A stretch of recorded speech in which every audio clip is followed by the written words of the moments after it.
الإسلام ديني ومحمدا رسول الله ويقيني. Malam pertama di tempat yang gelap, di tempat yang tak pernah diimpikan oleh orang, tapi kita tetap melewati dan merasakannya. Perlahan-lahan cacing tanah, ular-ulat kalajengking akan menggerogoti kulit yang selama ini dimandikan, selama ini dipakaikan sampo yang mahal, selama ini dioleskan pelembab yang lembut. Tapi ternyata sebelum roh keluar jasad, setelah keluar, dia hanya akan menjadi santapan cacing tanah. Hancur berkeping hari demi hari. Yang pertama kali membusuk adalah mata, karena dia berisi cairan. Cairan ini mengering, busuk dan berlubang. Lalu kemudian usus sebulan di dalam tanah. Mulai dia menggelembung masuk angin dan dia meletus pecah. Cacing-cacing tanah mulai datang menggerogoti, memakan. Habis lemak, tulang, kulit, bulu, sumsum, darah, jantung, empedu, limpa, buah pinggang.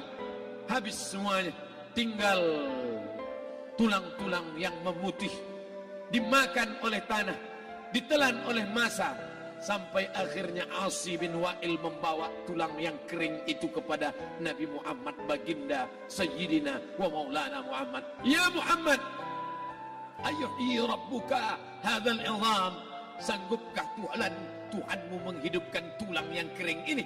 Nabi diam tak menjawab, sampai akhirnya datang Jibril alaihi salam membawakan wahyu.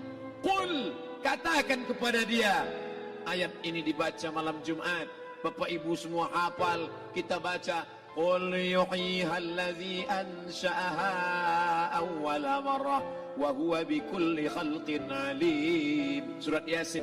Man qara'a Yasin fi lailatin, siapa yang baca Yasin pada suatu malam, asbaha maghfuran lah, besok pagi dia sudah diampunkan Allah Subhanahu wa taala. Kenapa? Di dalam itu kita diingatkan tentang qul, katakan ya Muhammad kepada Asi bin Wa'il yang tak percaya bahwa setelah mati akan hidup lagi, kepada siapa saja yang tak percaya bahwa tulang belulang ini akan bangkit lagi. Yuhyiha allazi ansha'aha awwala marrah, yang dia pertama kali menciptakan dari yang tidak ada, dia buat menjadi ada. Maka membuat yang pernah ada, dia buat menjadi tidak ada, dia balikkan lagi menjadi ada. Dia kuasa. Yasin juga yang berkata, Allah juga yang berfirman di dalam surat Yasin, innama amruhu, lembut mata kita, lembut hati kita melihat ayat itu. Innama amruhu idza arada syai'an ayyakula lahu kun fayakun. Kita akan tegak menghadap Allah. Bapak, ibu, yang tua, yang muda, yang tinggi kuasanya, yang alatnya jelata, yang kaya, yang miskin, papa, semua akan menghadap Allah. Sampai 3 kali diulang, dibaca di malam Jumat. Wa in kullun lamma jami'un ladaina muhdarun in kanat illa sayhatan wahidatan fa idza hum jami'un ladaina muhdarun la yastati'una nasrahum wa hum lahum jundum muhdarun. 3 kali diulang. Muhdarun, muhdarun, muhdarun. Orang yang datang disebut hadirun, yang perempuan disebut hadirat. Bapak-bapak pegawai BPN yang datang malam ini, hadirin, hadirat. Yang mau datang, yang tak mau tak datang. Yang suka datang, yang tak suka tak datang. Yang siap datang, yang tak siap tak datang. Orang yang datang disebut hadirin, hadirat. Tapi kita menghadap Allah bukan datang. Wa in kullun lamma jami'un ladaina muhdarun. Engkau didatangkan. Siap tak siap, suka tak suka, kau akan didatangkan. Apa yang akan ditanya oleh Allah? Perbuatanmu, amalmu.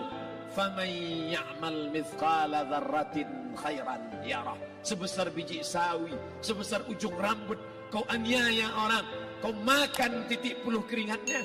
U'tul ajira ajrahu, berikan upah pekerjamu, gaji tukang panenmu, gaji tukang cuci setrikamu. Kau makan, kau tahan 3 bulan.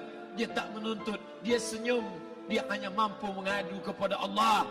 Tapi titik peluhnya yang keringatnya air matanya akan kau balas di hadapan Allah Subhanahu wa taala. Di saat itu tak ada siapa bisa menolong. Hari ini uangmu banyak, kau bayar pengacara handal 1 jam 100 juta, bebas tanpa syarat. Tapi di hadapan Allah semua akan bersaksi. Al-yawma nakhtimu ala, lidah yang selama ini pandai bicara dikunci, ditutup Allah Ta'ala yang akan bicara. Wa tukallimuna aydihim wa tashhadu arjuluhum, kaki akan bersaksi, tangan akan bicara. Bima kanu yaksibun, yang pernah dilakukan di masa yang lalu. Mata melihat seolah-olah nyata perbuatan itu pernah dilakukan dulu. Kita lupa, kita tak ingat. Tapi catatan malaikat terlalu terang benderang.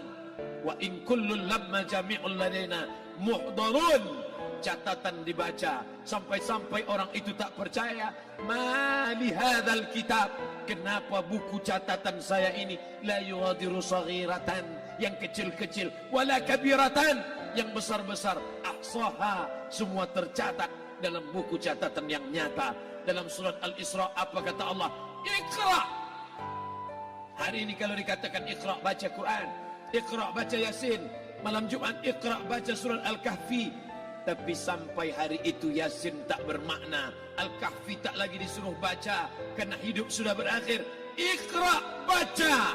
Apa yang kau baca? Kafa binafsikal yawma alaika hasiba. Baca buku catatan amal. Sampulnya dosa, isinya dosa. Catatan kakinya dosa, sampul penutupnya dosa, bibliografinya dosa. Sampai ia pun tidak percaya, kenapa aku hidup hanya dosa saja. Saat itu dia mendengar teriakan azab, saat itu dia menyaksikan pekikan teriakan sakitnya siksa. Rabbana, ya Tuhan kami, farji'na, balikkan lagi kami ke dunia. Esok subuh insyaallah imam akan membaca rakaat pertama. Alif Lam Mim, tanzilul kitab la raiba fi. Alif Lam Mim tanzil, sujud tilawah di masjid-masjid besar di Pekanbaru. Apa ayat yang dibaca? Teriakan pekikan orang yang masuk ke dalam neraka jahanam. Rabbana, ya Tuhan kami, absarna, mata kami sudah melihat azab, wa sami'na, telinga kami sudah mendengar sakitnya pekikan, teriakan, jeritan. Farji'na, balikkan lagi kami ke dunia. Na'mal salihan, kami ingin amal saleh, kami ingin bantu masjid, kami ingin sekolahkan anak yatim, kami ingin muliakan fakir miskin, kami ingin bantu panti jompo. Farji'na, balikkan lagi kami dunia. Kami ingin salat tahajud, kami ingin tahiyatul masjid, kami ingin puasa sunat. Saat itu penyesalan tak lagi berguna. Na'mal salihan, kami ingin amal saleh. Andai kau beri kami tenggat waktu ya Allah, laula akhartani, kalau kau beri aku waktu, ila ajalin qarib, aku tak minta hidup 1000 tahun, ila ajalin qarib, sebentar saja kau hidupkan aku ya Allah. Memangnya kalau ku tambah hidupmu kau mau apa? Fa as-saddaqa, aku mau bersedekah. Wa akum minas salihin, aku ingin jadi orang saleh. Tapi hari itu tidak berguna. Kenapa? Karena dunia sudah berakhir. Idza sama'un fatarat, langit terbelah. Wa idzal kawakibun tasharat, planet bertabrakan. Wa idzal biharu fujirat, air sungai Siak, air laut akan naik ke darat, hancur, tsunami dahsyat berakhir. Wa idzal quburu bu'thirat, semua yang dikubur bangkit. Disitulah orang baru sadar, alimat nafsum ma qaddamat wa akharat. Di situ orang baru tahu apa yang pernah dilakukan dulu. Allahu Rabbi wal Islam dini wa Muhammadan Rasulullah.